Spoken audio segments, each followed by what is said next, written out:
Mesdames, Messieurs, bonjour, bienvenue au journal. Entretien ce matin entre le président du Faso et la ministre française des Armées. Discussion autour de la situation sécuritaire au Sahel et l'opérationnalisation de la force du G5 Sahel avec les dernières décisions concernant cette force. De lourdes peines pour les Sénégalais accusés d'actes de terrorisme. Les verdicts sont tombés hier après des procès qui ont duré des mois et tenu en haleine le Sénégal.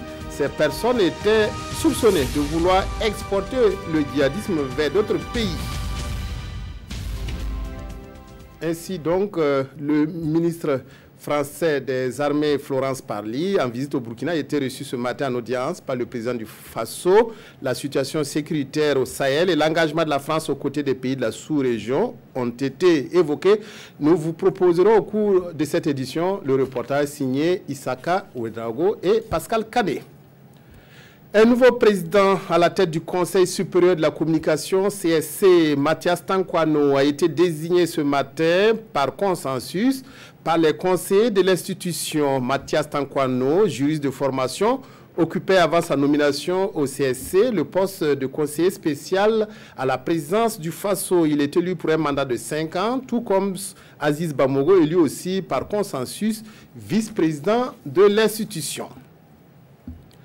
Les travaux de réhabilitation du lac Bam dans la province qui porte son nom avancent normalement. Ils avaient été lancés en mars 2017 par le président du Faso, Roch-Marc Christian Kaboré. Afin de toucher du doigt les avancées sur le terrain et encourager les entreprises chargées des travaux, le ministre de l'Eau et de l'Assainissement s'est rendu hier à Kongoussi. Après Kongoussi, 2 visites ont été effectuées à Pisila, dans le Sanmatenga et à Barkurumba dans l'Ubritenga. Reportage Yakuba Gamene, Maxime Zongo. Le lac Bam, un des poumons de l'économie de Kongoussi et de ses environs, était en train de perdre ses atouts. Interpellés, les autorités se sont engagées à le restaurer en commençant par la réhabilitation du barrage dont les travaux ont été lancés par le président du Faso lui-même. Au stade actuel, il y a 3 gros problèmes qui ont été réglés au niveau actuel des travaux. Premièrement, le rehaussement du seuil a été fait. Deuxièmement, vous voyez la route que vous voyez donc avec les dallos règle un gros problème de désenclavement. Troisièmement, nous avons regardé la piste d'accès. La piste d'accès d'environ 1,5 km permet d'accéder aisément à la paroisse Saint-Paul. Bientôt donc, les acrobaties pour traverser le lac seront un vieux souvenir. Mieux, les riverains pourront s'adonner encore à leur activité de maraîchage. L'an dernier, à l'heure actuelle, pour passer ici, il faut débourser au moins 2000 francs pour faire sortir ta mobilette et toi. Et de plus, l'eau qui descendait à un tel niveau là, maintenant nous on est sûr et certain que l'eau va descendre à un certain niveau et ce qui va rester là va nous permettre de mener notre activité de maraîchage. Tout se passe bien, rassure l'entreprise Sonaf chargée des travaux. Les difficultés sont maîtrisées et le délai sera respecté. Il s'agit de construire un dallo multiple de 11 x 4 x 2,50 m qui devrait permettre la circulation vers la RN15. En ce moment, on abandonne l'ancien radier que vous voyez très dégradé. À partir d'une certaine déviation là-bas, disons d'un remblai de raccordement, on accède au dallo, on y passe et on rejoint donc la RN15 plus loin. Actuellement, nous n'avons pas de difficultés qui ralentissent notre avancement. Après Kongoussi, la délégation s'est ensuite déportée à Kossoguin, commune de Pisla, dans le Sanmatenga. Là-bas, c'est un barrage à vocation agro-pastorale construit il y a de cela 33 ans qui vient d'être réhabilité. Dernière étape de cette sortie sur le terrain pour visiter les infrastructures du ministère de l'Eau, le barrage de Barkurumba dans l'Ubritenga. Grâce à sa réhabilitation, c'est un volume d'eau de 265 000 m3 qui est disponible. Une rencontre nationale entre le gouvernement burkinabé et les OSC aura lieu fin novembre à Ouagadougou. Afin de préparer cette concertation, les organisations de la société civile de la Boucle du Monde se sont retrouvées hier à Dédougou afin d'en tracer les grands thèmes. Reportage Karim Ouedraogo. Ils sont venus des 45 provinces du Burkina. Pendant 2 jours de travaux, ces organisations de la société civile OSC vont préparer leurs contributions pour alimenter les débats lors de la 3e session du cadre de concertation et de dialogue entre l'État et les OSC. Ce cadre de concertation nationale est prévu pour le mois de novembre prochain à Ouagadougou, où plusieurs thèmes seront développés. Nous avons voulu prendre une longueur d'avance pour mieux préparer ce cadre de concertation. Nous envisageons voir comment les organisations de la société civile peuvent accompagner les collectivités territoriales pour réussir la décentralisation et le développement local. Et profiter aussi pour discuter des questions des remous sociaux et de l'incivisme. Les autres thèmes concernent la gouvernance économique, le terrorisme et le blanchiment d'argent. Il est bon de sensibiliser les OSC qui, dans leurs recherches de financement, ne perdent pas de vue que dans ce contexte d'insécurité et de terrorisme, on doit être vigilant dans l'acceptation des financements pour ne pas jouer le rôle, disons, le jeu. J'allais dire de ceux qui cherchent des voies et moyens pour placer de l'argent et contribuer à désorganiser, à déstabiliser les États. À cette occasion, les autorités régionales sont venues témoigner leur soutien à cette initiative. Nous souhaitons vivement qu'ils puissent réussir et accompagner efficacement l'État sur les voies de recherche de solutions aux problèmes qui se posent dans notre pays. Les organisateurs de cette rencontre exhortent les différents participants à des réflexions pertinentes en vue de répondre aux attentes des différents thèmes. Dans le cadre des activités marquant la sortie de sa 30e promotion, l'Institut des sciences et techniques de l'information et de la communication, ISTIC, a signé lundi dernier une convention avec les médias et instituts de formation. Ces conventions devraient permettre à l'école d'être plus opérationnelle et d'offrir une formation professionnelle de qualité. Jean-Eudes Bayala, Bouma, Ernest Nebier. Ces signatures marquent le début d'un partenariat gagnant-gagnant entre l'Institut des sciences et techniques de l'information et de la communication ISTIC et l'ISIS, l'Institut supérieur de l'image et du son. C'est une initiative qui, selon ses parapheurs, va renforcer les performances de ces deux instituts en matière de formation. L'ISIS est également un institut de formation en image et son, alors que l'ISTIC aussi forme les journalistes, puisqu'on a les journalistes audiovisuels qu'on forme en image et son. Donc, ils sont même mieux équipés que nous. Donc, dans le domaine déjà du partage, de l'équipement pédagogique, l'ISTIC gagnerait à se mettre avec l'ISIS.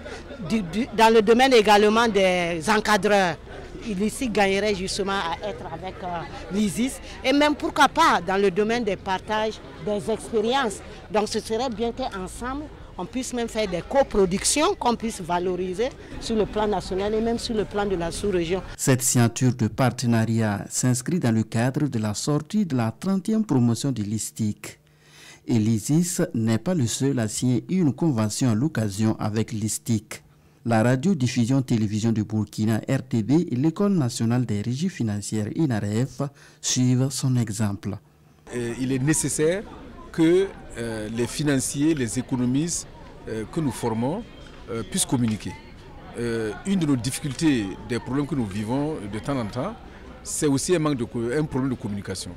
Donc nous nous sommes rapprochés de l'ISTIC qui s'est spécialisé dans la matière de communication pour apprendre à nos élèves donc, comment communiquer, même en période de crise. Des signatures de conventions qui interviennent à l'issue d'une table ronde des médias. Initié par l'ISTIC, l'objectif de cette rencontre qui a regroupé les premiers responsables des médias et des instituts de formation est de permettre aux participants de s'imprégner des différentes offres de formation de l'ISTIC. La 24e édition de la tranche commune entente aura lieu vendredi prochain à Ouagadougou, un tirage qui sera précédé de nombreuses activités des loteries nationales des pays membres du Conseil de l'entente. Ces activités commenceront le 23 juillet prochain. Souleymane Sanou, Vincent Tiendrebego. Après le Bénin en 2017, c'est le Burkina Faso qui abrite la 24e édition de la tranche commune Entente. À cette conférence, le comité d'organisation de cette édition annonce l'inauguration d'un CG à Piscila dans le Salmatenga, des visites touristiques et surtout le déroulement du tirage dont la cagnotte est de 10 millions de francs CFA.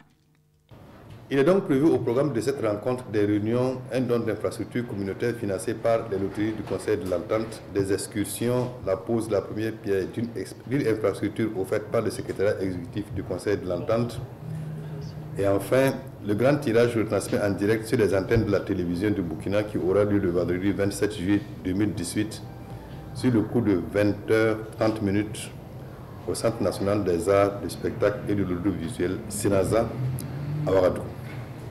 Le déroulement du tirage se passe en direct et en simultané dans les autres pays de l'espace tranche commune, de l'espace Conseil de l'Entente. Le scénario du tirage, c'est simple. On va se réunir au Sénaza. On va faire le tirage en public, en présence d'un huissier pour donner une crédibilité au tirage. Et il est suivi par un comité public de surveillance qui est composé de différents contrôleurs de différentes loteries, qui eux sont les huissiers en interne. Quand eux disent que la chose s'est bien passée, normalement ça rassure. La tranche commune Entente regroupe les loteries des 5 pays membres du Conseil de l'Entente. Créée en juillet 1970 à Niamey, son objectif principal est de consolider l'intégration sous-régionale à travers les loteries nationales. De lourdes peines contre des présumés djihadistes au Sénégal. Les peines de prison vont de 5 à 20 ans pour les accusés reconnus d'actes de terrorisme, possession d'armes, apologie du terrorisme et blanchiment du terrorisme. Les verdicts ont été diversement accueillis par les avocats des accusés. Le Sénégalais Maktar Diokane a été condamné jeudi par un tribunal correctionnel de Dakar pour son rôle présumé dans de nombreux attentats terroristes. L'homme, que le parquet décrit comme l'idéologue du groupe, écope de 20 ans de travaux forcés. 3 autres prévenus ont été condamnés à 15 ans de travaux forcés, 5 à 10 ans et 3 à 5 ans. C'est un combat que nous menons depuis 3 ans. Nous l'avons mené devant le prétoire. Nous avons mené également une bataille médiatique pour sauvegarder la dignité de Imam Ali Ndao, qui est un modèle pour ce pays. Je vais faire immédiatement appel de cette décision. Je n'ai aucunement l'intention de laisser Maktar Diokane rester en prison pour une durée de 20 ans. Les accusés, dont 3 femmes, étaient poursuivis pour actes de terroristes par menace d'attentat, association de malfaiteurs, financement du terrorisme, blanchiment de capitaux, apologie du terrorisme et détention d'armes sans autorisation. Il leur était reproché d'avoir voulu installer des bases djihadistes dans le sud et le sud-est du Sénégal et d'avoir envisagé par la suite d'étendre leurs projets à des pays voisins comme la Gambie, la Guinée et la Guinée-Bissau. Ce procès, placé sous haute sécurité et qui avait démarré le 9 avril après une série de renvois depuis décembre, est le plus important à se tenir au Sénégal par le nombre de prévenus dans une affaire de ce type.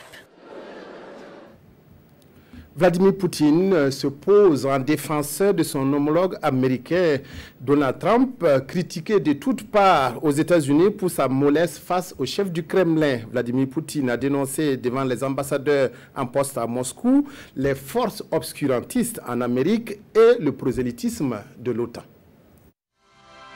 Alors que Donald Trump est critiqué pour le ton conciliant qu'il a adopté avec Vladimir Poutine à Helsinki, le président russe dénonce la présence aux États-Unis de forces déstabilisatrices et le prosélytisme de l'OTAN.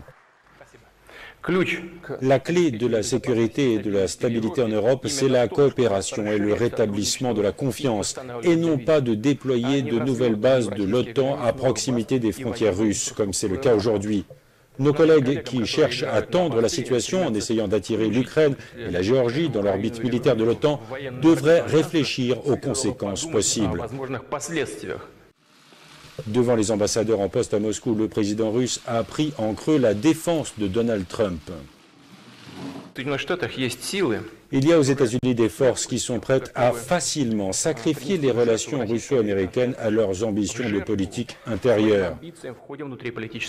Nous divergeons sur bien des points, mais sommes d'accord sur le fait que le niveau de relations russo-américaines est extrêmement insatisfaisant. Par bien des aspects, c'est pire que durant la guerre froide. Mais malgré tout, je suppose que nous nous sommes engagés sur le chemin d'une amélioration. De son côté, le président américain a tweeté que le sommet avec la Russie a été un grand succès, sauf pour le vrai ennemi du peuple, les médias fake news, en ajoutant qu'il attendait avec impatience une deuxième rencontre. La situation politique en RDC et le discours du président Joseph Kabila constituent le sujet phare à la une des journaux de ce vendredi. La revue de presse avec Tourbom Evelyne Dabiré. Discours du président Kabila sur l'état de la RDC. Discours traditionnel certes, mais discours attendu avec beaucoup d'impatience et d'interrogation, lit-on dans l'Observateur Palga. Raison de cette impatience, explique le pays, le silence prolongé de Joseph Kabila sur l'éventualité de sa candidature à la prochaine présidentielle. Un silence qui a rendu l'atmosphère sociopolitique si lourde que ce discours était très attendu comme remède à la décrispation, poursuit ce journal. Mais dans ce discours, explique le pays, tout a été dit sauf l'essentiel. Ou plutôt, Kabila n'a pas dit ce qu'on voulait entendre, à savoir qu'il éclaircit ses intentions, renchérit l'observateur Palga. En bon attaquant de pointe, Joseph Kabila a dribblé tout le monde en bottant en touche, évitant habilement la question sur sa candidature, explique le pays. Mais à supposer que Kabila franchisse le Rubicon en faisant acte de candidature, écrit l'observateur Palga, y a-t-il seulement des juges courageux pour invalider une telle candidature, s'interroge ce journal. En tout cas, pour le pays, le moins que l'on puisse attendre de Kabila comme supplément d'âme, c'est de faire mentir ses contempteurs. L'observateur Palga revient à la charge, qui nous dit en effet qu'il ne nous réserve pas cette surprise de chef qui le ferait sortir par la grande porte, lui qui est entré par effraction dans l'histoire de la RDC. En entendant la question de sa candidature à la prochaine présidentielle est une recette de cuisine jalousement gardée. Mais l'on attend de voir si c'est du miel ou du fiel qu'il servira à son peuple lorsque la table du buffet sera dressée, conclut le pays. En rappel, la ministre française des Armées, Florence Parly, en visite au Burkina, a été reçue ce matin en audience par le président du Faso, Roch-Marc Christian Kaboré. La situation sécuritaire au Sahel et l'engagement de la France aux côtés des pays de la sous-région ont été évoqués au cours de cette audience. Le reportage est signé Issaka Ouedraogo, Pascal Canet. La ministre des Armées françaises, Akosiam, Florence Parly, vient s'entretenir avec le président du Faso sur la situation sécuritaire au Sahel. Lors du sommet de l'Union africaine en Mauritanie, de grandes décisions ont été prises pour opérationnaliser la force conjointe du G5 Sahel.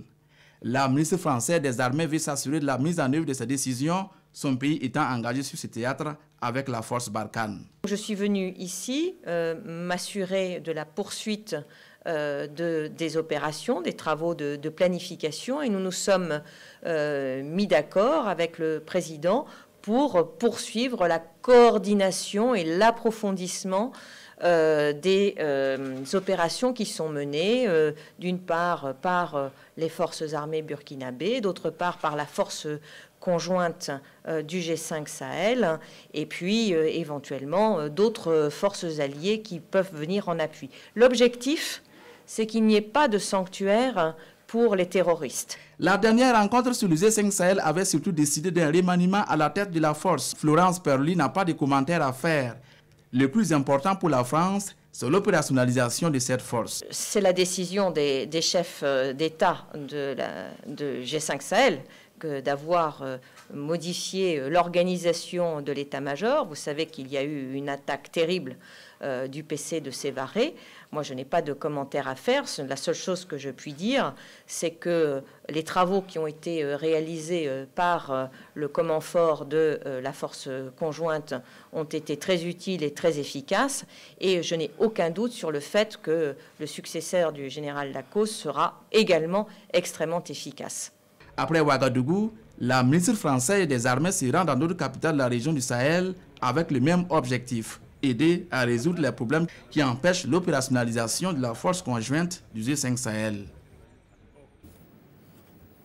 Voilà, c'est ce reportage sur l'entretien entre la ministre française des Armées, Florence Parly, et le président du Faso, Roch Marc Christian Kaboré, ce matin, que s'achève cette édition. Merci de votre aimable attention à la RTB. Excellent après-midi à toutes et à tous.